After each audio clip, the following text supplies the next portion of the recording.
Caríssimos amigos e irmãos, que a paz do Senhor esteja com todos vocês. Que a graça do Senhor presente no meio de nós ilumine a vida de cada um e que a participação na Eucaristia nesse final de semana possa alimentá-los da palavra, da Eucaristia, da vida em comunidade, e essa participação leve ainda mais a configurar-se com Cristo e ser uma presença cristã na sociedade e no mundo de hoje. Palavra de Deus desse domingo, nós podemos ver sobre vários aspectos. Um dos aspectos é a nossa profissão de fé. Quem é Jesus?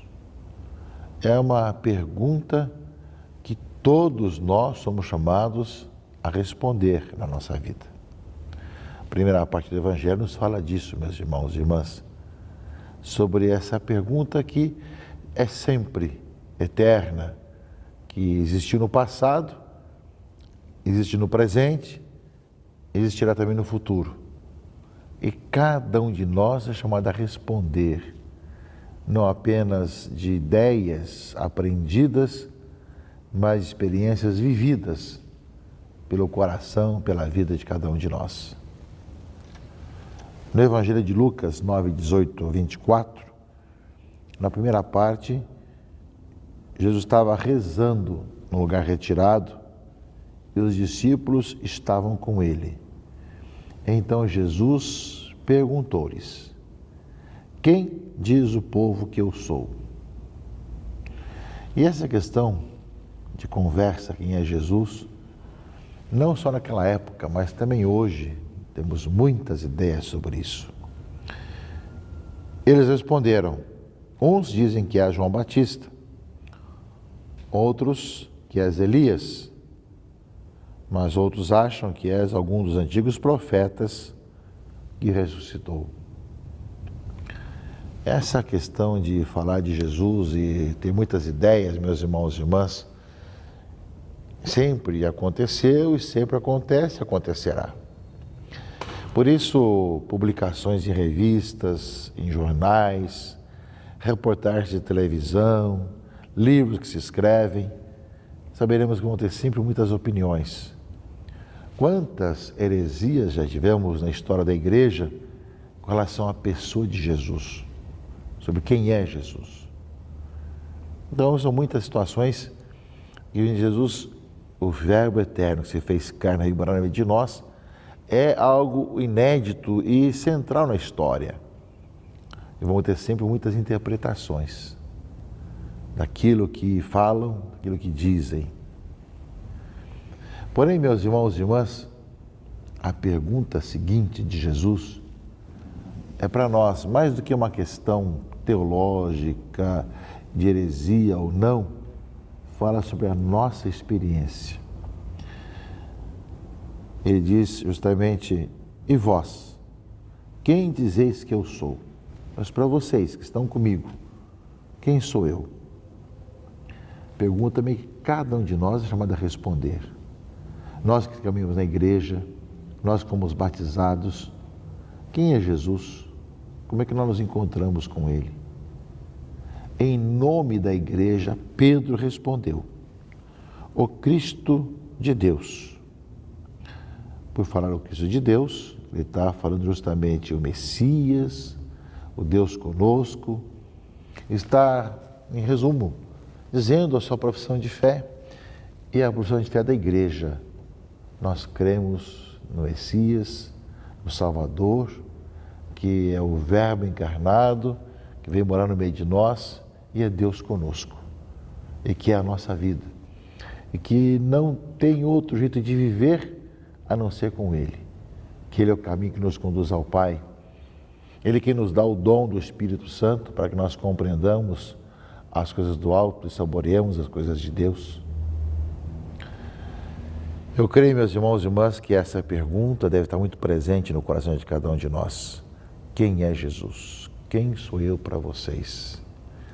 E assim também nós somos chamados, enquanto cristãos, a poder anunciar Jesus Cristo a esse mundo de hoje. As pessoas a testemunhar.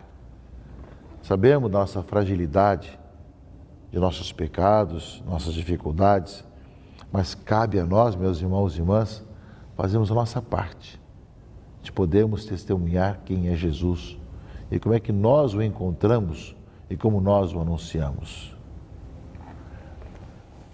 Na leitura da carta aos Gálatas, segunda leitura desse 12º domingo do tempo comum, fala que vós todos sois filhos de Deus, pela fé em Jesus Cristo.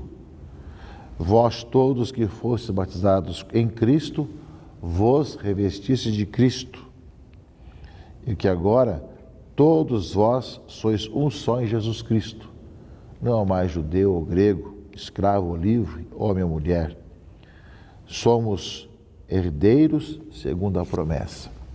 Somos um só em Jesus Cristo. Quem crê em Cristo passa a ter essa nova humanidade, ser uma nova criatura e passa a ser da família de Deus. Um só em Jesus Cristo, onde não há mais separação de etnias, de situações sociais, mas um só em Jesus Cristo. Uma palavra muito clara para nós que talvez não tenha entrado ainda em nossa vida. Nós somos unidos em Cristo. E nesse sentido, quanto mais nós cremos que Jesus Cristo é o Filho de Deus e por crer nos revestimos de Cristo, Ele é o centro da nossa vida.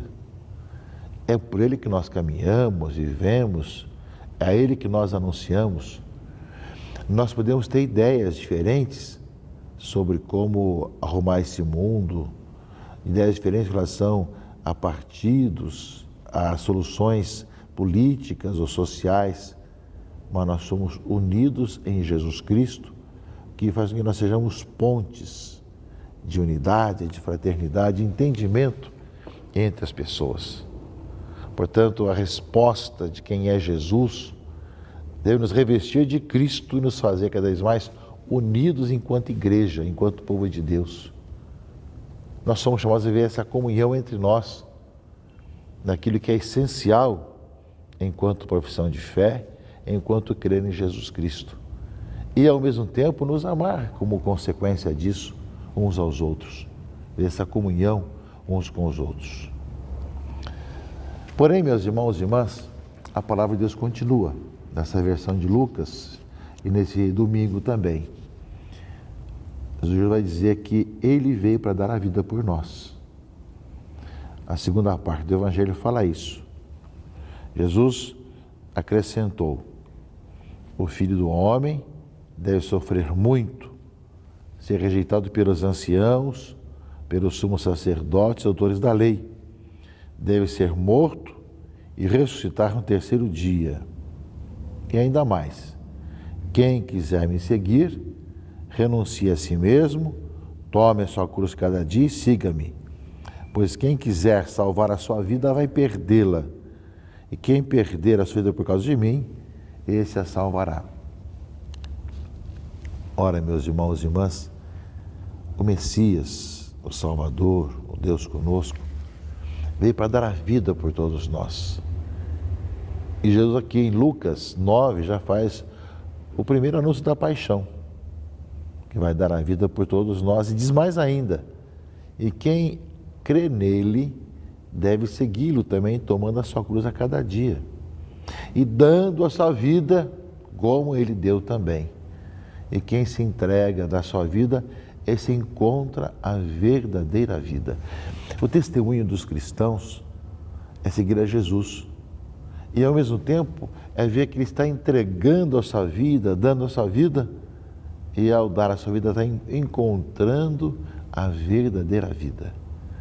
A palavra de Deus que nos mostra, meus irmãos e irmãs, que Jesus vai dizer assim: por enquanto não digam nada a ninguém disso que vocês disseram, porque foi o Senhor que inspirou em vocês, mas esperem que aconteça tudo isso, sua morte e ressurreição, para depois vocês serem testemunhas do que vocês viveram. Ora, meus irmãos e irmãs, isso já está, de uma certa forma, profetizado no Antigo Testamento. A leitura primeira desse 12º domingo é do profeta Zacarias. Derramarei sobre a casa de Davi um espírito de graça e de oração. Eles olharão para mim como que aqueles que eles seriam de morte, hão de chorá-lo, como se chora a perda de um filho único, e hão de sentir por ele a dor que se sente pela morte de um primogênito.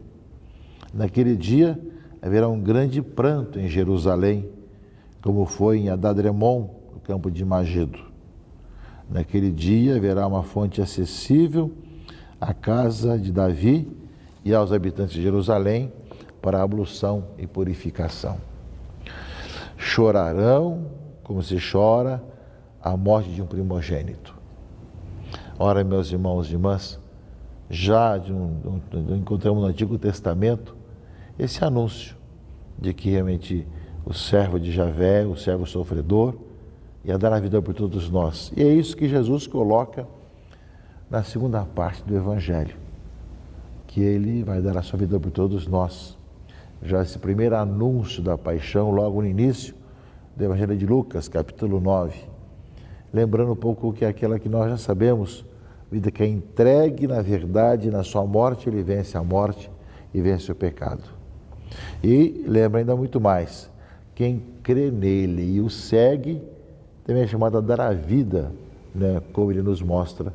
Quem quiser me seguir, justamente renuncie a si mesmo, tome a sua cruz e siga-me. Quem quiser salvar a sua vida, vai perdê-la, e quem perder a sua vida por causa de mim, esse a salvará. Essa é a experiência do cristão. Quanto mais entregamos a vida, quanto mais entregamos a nossa vida por causa de Cristo, quanto mais o anunciamos, quanto mais nós nos damos, entregamos por causa dele, mais encontramos a vida. E é justamente essa lógica que o mundo não pode não entender.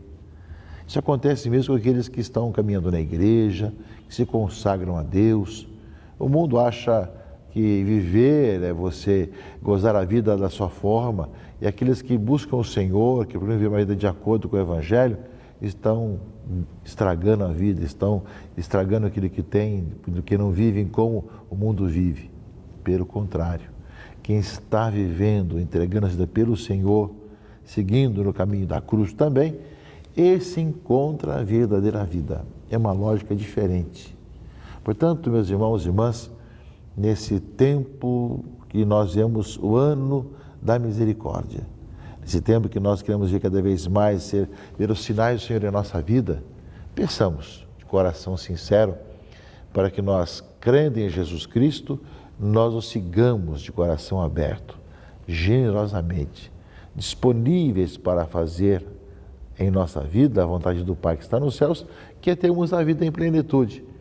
Só que a vida em plenitude é dar a vida. E quanto mais damos a vida, mais a teremos. É essa a experiência dos cristãos.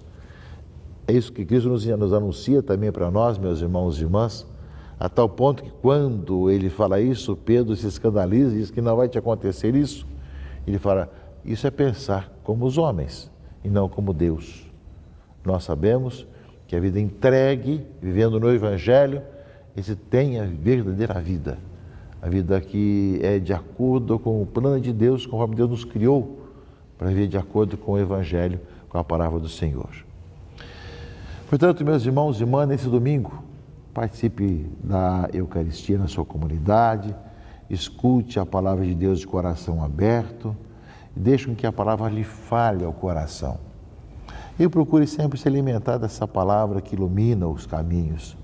E principalmente, meus irmãos e irmãs, não tenham medo de dar a vida por causa de Cristo, de entregar-se por causa de Cristo e ao mesmo tempo poder anunciá-lo aos irmãos e irmãs em quem Ele é para a sua vida, na sua existência, no seu coração.